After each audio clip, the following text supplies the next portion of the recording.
ഒരാൾ പൊക്കം പോലുമില്ലാത്ത ഒരു ചായക്കട. മാറ്റങ്ങളില്ലാതെ, മോടി പിടിപ്പിക്കാതെ, കുമ്പളങ്ങിയിലെ രാജാവായ അച്ചപ്പൻ ചേട്ടൻ്റെ ചായക്കട.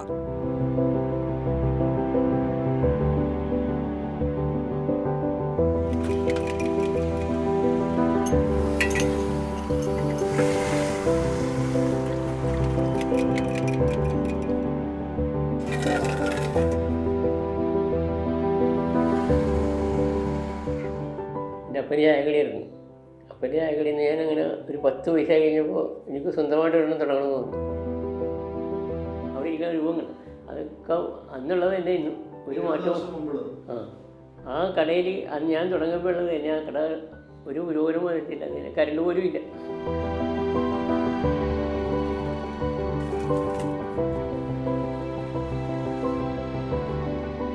'68, '69 കാലത്ത് ഒരു അമേരിക്കക്കാരൻ പത്രക്കാരൻ വന്നു. അയാൾ എൻ്റെ ചായ അടി കണ്ടപ്പോൾ ഇറങ്ങി വിടാം. അന്ന് ചായക്ക് വരണേ കടിക്ക് 3 വയസ്സ്, നേർപകുതി 3 വയസ്സ്. അയാൾ പോകാൻ നേരത്തെ എനിക്കൊരു 500 രൂപ തന്നു. ഞാൻ മേടിക്കണ്ടായപ്പോൾ ഒരാൾ പറഞ്ഞു, താൻ മേടിച്ചു, താൻ ഒപ്പിട്ട് കൊടുത്താലേ ഇയാൾക്ക് പേപ്പർ കൊണ്ടുപോകുള്ളൂ. അങ്ങനെ ഞാൻ ഒപ്പിട്ട് അയാൾ അന്ന് 500 രൂപ. അന്ന് സെൻറ്റിനൊക്കെ ഒരു 100 രൂപ ആയിട്ടില്ല. അതാണ് ഒരു പ്രോത്സാഹനമാണ്. പിന്നെ അവിടെ പോയി പേരായിപ്പോയി.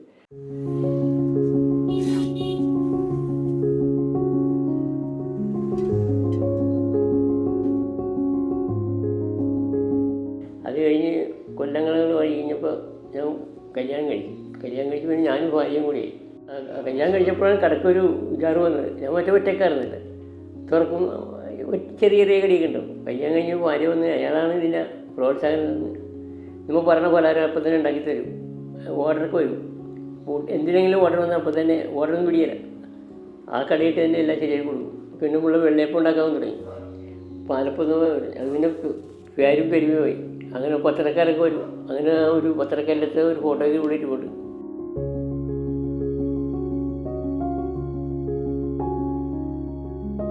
ഒന്നുമില്ല.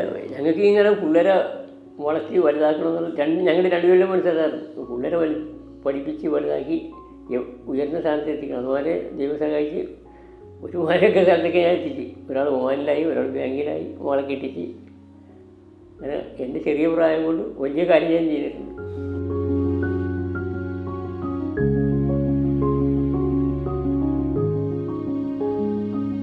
എൻ്റെ പരിശ്രമം കൊണ്ട് ഞാൻ സ്ഥലം മേടിക്കുകയും വരും. വീട്ടിൽ ഞാനൊന്നും മേടിച്ചില്ല. എനിക്ക് ഒരു ധൈര്യം ഉണ്ടായി എങ്ങനെയെങ്കിലും പരിശ്രമിച്ച് വിജയിക്കാൻ. ഒരല്പം അവരെയൊക്കെ ആയിക്കാൻ ടോപ്പിൽ ഞാൻ എത്തിക്കളയും. അതിൻ്റെ പരിശ്രമമാണ്. എന്നുവെച്ചാൽ ഫുൾ ടൈം വർക്കാറുണ്ടായിരുന്നു. 10 ദിവസം ഞാൻ പീടി പോലും വലിക്കില്ല.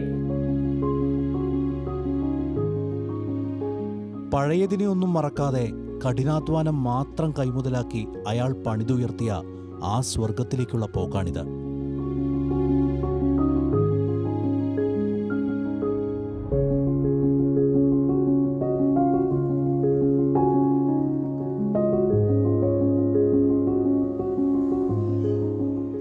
നിശ്ചയദാർഢ്യമുണ്ടെങ്കിൽ ഏതൊരാൾക്കും അച്ചപ്പൻ ചേട്ടനെ പോലെ ആഗ്രഹിച്ചതെല്ലാം നേടാനാകും.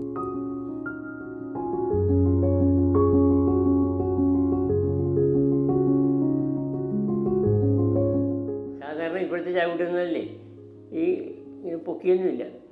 ഞാൻ ചായ അടിക്കുന്നത് ഞാൻ കറങ്ങി ചായ അടിക്കും. ഞാൻ ചെറുപ്പത്തിൽ അടിക്കുമായിരുന്നു. ഞാൻ അമ്മയുടെ ഞങ്ങളൊരു ചായ കൂട്ടാൻ പറ്റുമായിരുന്നേ. അയാളടിക്കാൻ ഞാൻ കണ്ടിട്ടുണ്ട്.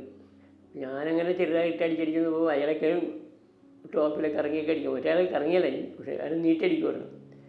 ഞാൻ നീട്ടി കറങ്ങിയടിക്കും. അങ്ങനെ ഇപ്പോൾ ആരും ഇങ്ങനെ ചായ അടിക്കില്ല. പിന്നെ എൻ്റെ പണി വലിച്ച് പുറകെ കൂടിയും കറങ്ങിയൊക്കെ അടിക്കും.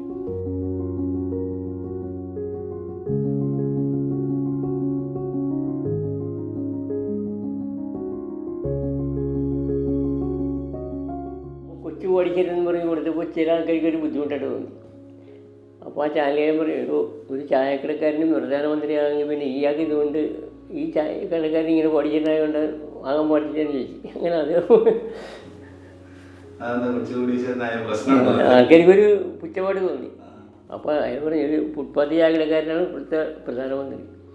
അത്രയും വലിയ